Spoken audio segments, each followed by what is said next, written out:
менің арнама жазылып, лайк басып, комментарий қалдырып, достарыңызбен әлеуметтік желілерде бөлісе отырыңыздар. Сіздердің қолдауларыңызды күтемін.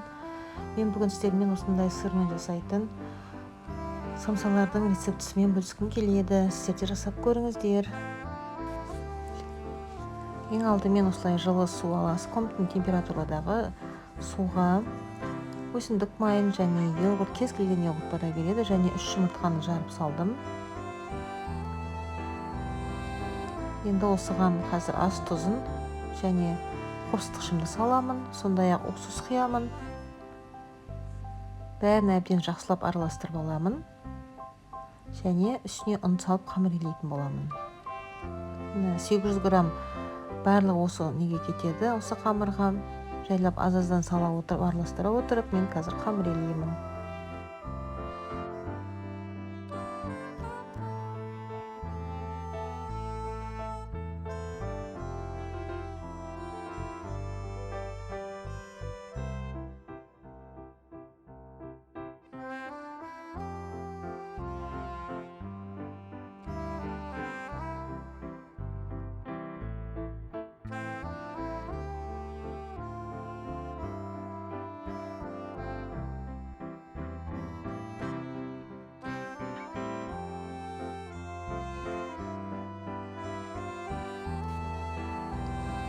Екі-үш минуттай жақсылап тұрып илеп иін қандырамыз. Тестіміз өте сондай гладкий, теп-тегіс, бір келкі массаға айналады. Қазір әбден ие қанған соң мен өлшеп алып 14 бөлікке теңдей қылып бөліп шықтым. Менде 95 граммнан келді.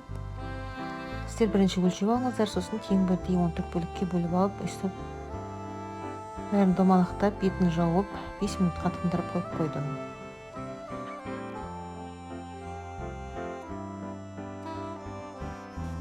Мына менің қамырым 5 минут тұрды. Енді қазір қамырымды жайып бастаймын. Жұқалап оқтаумен тарелканың көлемінде етіп жайып шығамын. Міне мен жайған қамырымды осындай тарелкамен салдым. Және алдын ала ертіп қойған сары майымды осылай бетіне жақсылап тұрып, барлық жеріне тегізіп тұрып жағып шықтым. Енді қалған қамырлардың бәрінде осылай жұқалап жайып, үстіне жұқалап жайып, қамырымды жайып, сосын сары майымды үстіп кезектестіріп, видеодағыдай жасап шығаңыздар.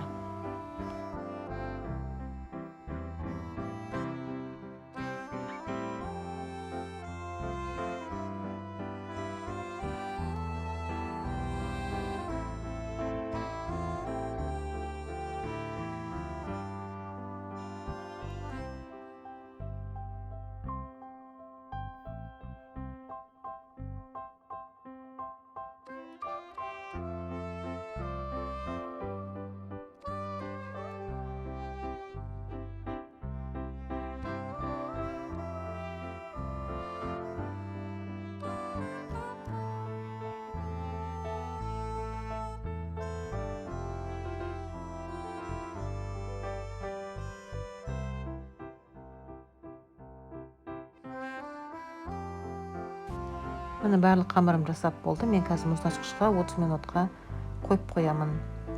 30 минуттай тұрды қамырым. Енді қазір алып, осы қамырды үлкен қылып оқтауының көмегімен жайып аламын.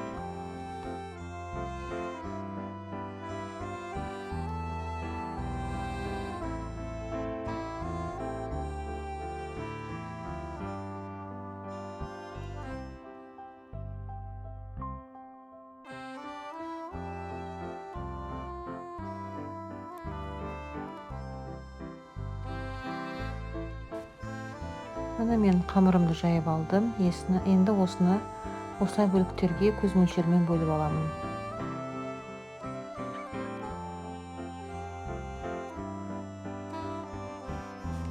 Мен фета сыр пайдаланамын.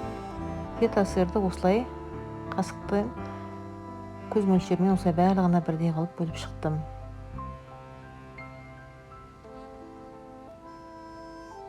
Міне бәріне бөліп болдым. Енді бірінші 2 шетін, содан кейін келесі 2 шетін осы видеодағыдай қылып бір-біріне жапсыра отырып домалақтап дөңгелек формаға келтіріп түйіп алдым. Міне видеодағыдай барлық қамырларыңызды жасап аласыздар.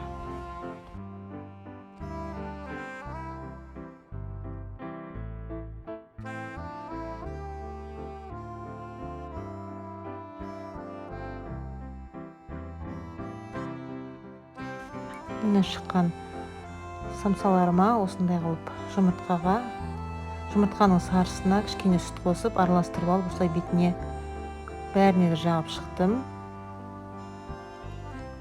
Енді жалпы өздеріңізде лезвие болса жеңіл ғана бетін ғана кесесіздер, түбіне шейін сырға жеткенше қамырды кеспейсіздер. Мен пышақпен кесіп шықтым. Жалпы лезвие болса лезвиемен әдемі кесіледі, кеспесеңіздер де болады.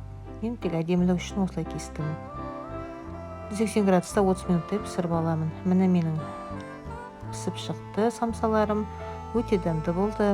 Жасап көріңіздер.